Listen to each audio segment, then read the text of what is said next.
Assalamualaikum warahmatullahi wabarakatuh. Salam sejahtera bagi kita semua. Om Swastiastu, Namo Buddhaya, salam kebajikan.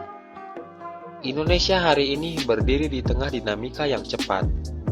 Perubahan sosial, kompetisi politik demokrasi, serta tantangan ekonomi global dan domestik. Sebagai warga negara, kita tidak cukup hanya menjadi penonton. Kita dituntut memiliki sikap yang cerdas, kritis, objektif, dan bertanggung jawab. Dalam video ini, kita akan membahas 3 aspek secara profesional, yaitu kondisi sosial, politik, dan ekonomi Indonesia saat ini. Kemudian pembahasan akan dikaitkan dengan minimal 3 pasal dalam Undang-Undang Dasar Negara Republik Indonesia tahun 1945. Di bagian akhir, kita merumuskan sikap ketatanegaraan dan kebangsaan yang seharusnya dijalankan, khususnya oleh generasi muda. Video ini disusun secara objektif dan argumentatif, tidak memihak kepentingan politik tertentu, serta merujuk pada sumber yang dipertanggungjawabkan. Mari kita mulai. Sebelum masuk ke kondisi aktual, perlu kita tegaskan nilai yang dikedepankan. Pancasila adalah dasar falsafah dan ideologi bangsa. Konstitusi, yaitu Undang-Undang Dasar Negara Republik Indonesia tahun 1945, menjadi kompas hukum persatuan dalam semangat Bhinneka Tunggal Ika, menjaga kohesi sosial. Demokrasi menuntut partisipasi yang berkeadaban. Hak dan kewajiban warga negara harus seimbang, dan generasi muda memegang estafet kepemimpinan dalam inovasi kebangsaan. 5 sila Pancasila menuntun kita untuk ketuhanan yang berkeadaban, kemanusiaan yang adil, persatuan Indonesia, kerakyatan yang bijaksana, serta keadilan sosial bagi seluruh rakyat Indonesia. Nilai-nilai ini bukanlah hanya slogan, melainkan arah sikap dalam menyikapi situasi negara. Pertama, kondisi sosial. Indonesia adalah negara kepulauan dengan keragaman suku, agama, bahasa, dan budaya yang sangat kaya. Keragaman ini adalah kekuatan bangsa, tetapi sekaligus menuntut pengelolaan yang adil agar tidak berubah menjadi sumber yang konflik. Secara demografi, Indonesia memiliki jumlah penduduk yang besar dan struktur usia yang relatif muda. Bonus demografi menjadi peluang apabila diikuti peningkatan kualitas pendidikan, kesehatan, dan kesempatan kerja. Sebaliknya, bila literasi keterampilan dan akses layanan tidak merata, bonus demografi dapat berubah menjadi beban sosial. Beberapa isu yang relevan hari ini antara lain ketimbangan akses pendidikan dan kesehatan antar wilayah, pengangguran dan underdevelopment pada usia produktif, disinformasi di media sosial, serta pentingnya kohesi sosial di tengah polarisasi bencana publik. Data resmi dari Badan Pusat Statistik, seperti tingkat kemiskinan, indeks pembangunan manusia, dan tingkat pengangguran terbuka, perlu dibaca sebagai kebijakan, bukan sekedar angka. Dalam perspektif Pancasila, khususnya sila kedua dan sila kelima, pembangunan sosial harus berorientasi pada kemanusiaan yang adil dan beradab, serta keadilan sosial bagi seluruh rakyat Indonesia.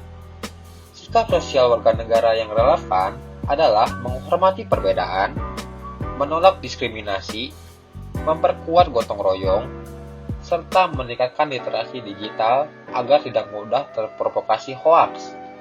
Persatuan bukan berarti keseragaman, melainkan kesediaan hidup bersama dalam kerangka Bhinneka Tunggal Ika. Kedua, kondisi politik. Indonesia menganut sistem demokrasi konstitusional. Kedaulatan berada di tangan rakyat dan dilaksanakan menurut Undang-Undang Dasar. Praktik demokrasi modern menurut pemilihan umum yang jujur dan adil, checks dan balance antar lembaga, kebebasan berpendapat yang bertanggung jawab, serta supremasi hukum. Dinamika politik kontemporer sering diwarnai kompetisi elektoral, diskursus publik yang intens di media sosial, serta kebutuhan penguatan integritas lembaga. Tantangan yang perlu disikapi secara bijak meliputi polarisasi politik yang berlebihan, politik identitas yang memecah belah, lemahnya literasi politik sebagai warga, serta risiko disinformasi yang dapat merusak kualitas deliberasi hukum.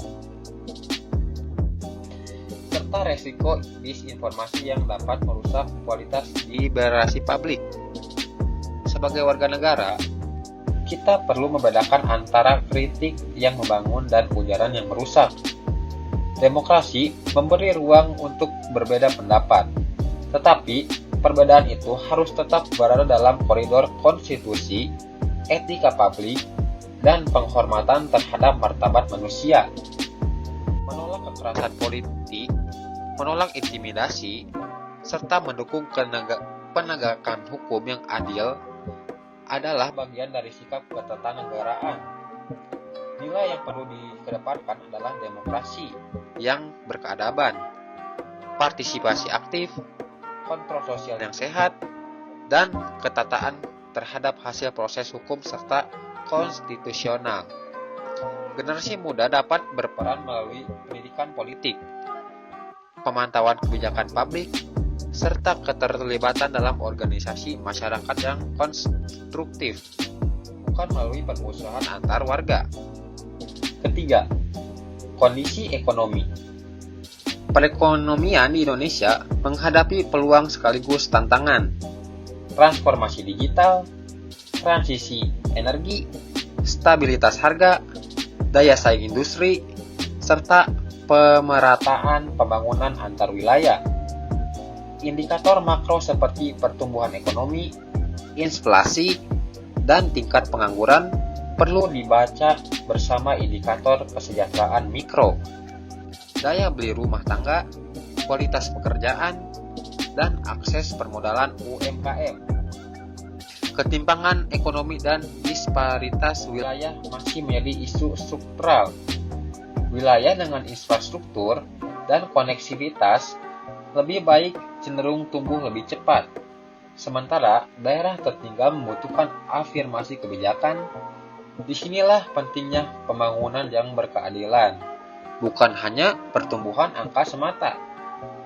Pasal 33 Undang-Undang Dasar Negara Republik Indonesia tahun 1945 mengarahkan bahwa perekonomian disusun sebagai usaha bersama berdasarkan asas kekeluargaan dan cabang-cabang produksi yang penting bagi negara serta menghidupi hajat hidup orang banyak dikuasai oleh negara. Bumi, air, dan kekayaan alam yang terkandung dalam dikuasai oleh negara dipergunakan untuk sebesar-besarnya kemakmuran rakyat. Sikap ekonomi warga yang relevan meliputi etos kerja dan produktivitas, dukungan terhadap produk dan inovasi dalam negeri secara rasional, literasi keuangan, serta kepedulian terhadap ekonomi berkeadilan, termasuk menolak praktik korupsi yang merugikan keuangan negara dan menghambat pembangunan. Agar sikap kita tidak hanya emosional atau opini belaka, pembahasan harus berpijak pada konstitusi. Berikut 3 pasal Undang-Undang Dasar Negara Republik Indonesia tahun 1945 yang relevan. Pasal 27 ayat 1 menyatakan segala warga negara kebersamaan kedudukannya di dalam hukum dan pemerintahan wajib menjunjung hukum dan pemerintahan itu dengan tidak adanya kecualinya. Pasal ini menegaskan kesetaraan di hadapan hukum serta kewajiban menjunjung hukum. Toleransinya menolak diskriminasi, menolak penegakan hukum yang adil, dan mendukung akses kesempatan yang setara. Pasal 28 ayat 2 menyatakan setiap orang berhak untuk memajukan dirinya dalam memperjuangkannya. hak secara kolektif untuk membangun masyarakat, bangsa, dan negaranya. Pasal ini menjadi landasan partisipasi warga kolerasinya, demokrasi, peran generasi muda, organisasi yang sehat, dan kontribusi inovatif bagi kemajuan bangsa. Pasal 33 ayat 3 menyatakan bumi dan air dan kekayaan alam yang terkandung di dalamnya dikuasai oleh negara dan dipergunakan untuk sebesar-besarnya kemakmuran rakyat. Pasal ini menuntut tata kelola sumber daya yang transparan, berkelanjutan, dan berkeadilan. Kolerasinya, pembangunan ekonomi berorientasi kesejahteraan umum dan pengawasan warga yang konstruktif. Ketiga pasal ini menjadi fondasi sikap ketatanegaraan dan kebangsaan yang bertanggung jawab. Berdasarkan uraian sosial, politik, ekonomi, dan landasan konstitusi, berikut sikap yang harus dimiliki warga negara. Sikap konstitusional menjadikan Pancasila dan Undang-Undang Dasar sebagai kompas berpikir dan bertindak. Sikap kritis objektif menilai isu publik berdasarkan data dan argumen, bukan prasangka. Sikap taat hukum menjunjung persamaan kedudukan di hadapan hukum dan menolak kekerasan. Sikap demokratis berkeadaban, berbeda pendapat tanpa membenci. Sikap adil dan solidaritas peduli pada ketimpangan sosial ekonomi. Sikap kebanggaan inklusif penjaga Bhinneka Tunggal Ika dan menolak diskriminasi. Sikap anti korupsi dan integritas karena korupsi merusak keadilan sosial, serta sikap bertanggung jawab di ruang digital, memverifikasi informasi sebelumnya membagikan dan menolak ujaran kebencian. Generasi muda adalah pemegang estafet kepemimpinan bangsa.